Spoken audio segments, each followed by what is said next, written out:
Morning guys, ayan, magluto tayo ng pansit bihon. Ayan guys, nagbuka ko na yung baboy, ayan, gustado na. Nilagay na natin yung chorizo. Sunod na natin ang gulay. Ayan guys, sunod na natin ang gulay.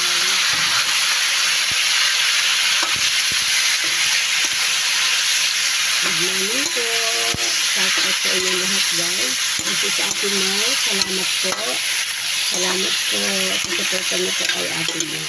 Ayan, nagluluto tayo sa guys ng almusal. Pansit bihon. Konti lang to kaya ginisa ko na yung gulay. So, lalagyan na natin ito ng water. Ayan guys. Nagisa na natin ng konti yung gulay. So, ganito lang kasi luto natin. Ayan, tubigan na natin. Tapos, hayaan natin kumulo. Ayan guys, kumukulo na ang ating ilagay na natin ang bihon. Ayan. Para may almusal tayo today. Nag-crave ako ng pansit bihon. Paborito ko to eh. Bihon.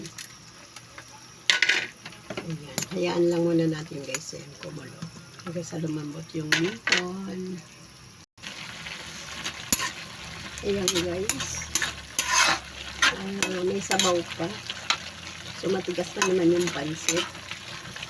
Maraming salamat po sa inyo guys. Pasensya na kayo. Hindi nag-ano nakakasupport si Ate Mars. Kasi guys wala priority ko yung mga bata.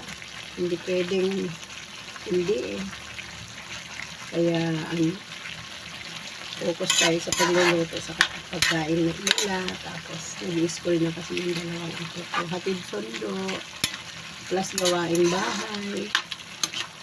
Kaya yun, hindi na ako gaano nakakasupport. Pasensya na po kayo.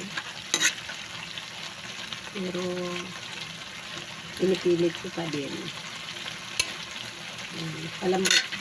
Palambutin na lang po natin yung bihon. Ayan, luto na po. Ito na po yung ating finished product, guys. Ang ating bihon. Ayan. Konti lang nilagay natin gulay. Ang mahal ng gulay. Ayan, kain na po tayo. Ready to eat na po ang breakfast today ni Ate Mars. Kain tayo, guys. Sinong may gusto? Sino pong may gusto? PM lang po kayo. Ayan. Ang aking almusal ang pansit bihon. Ayan, simpleng luto lang to guys. Pag gusto ni Ate Mars ng bihon, ayan, nagluluto lang ako ng mga half kilo. Ayan, ganon. Ayan, luto na po ang pansit ni Ate Mars. Good morning po. Kain na tayo guys. And maraming salamat po sa inyo. Ayan, kain tayo ma'am, sir.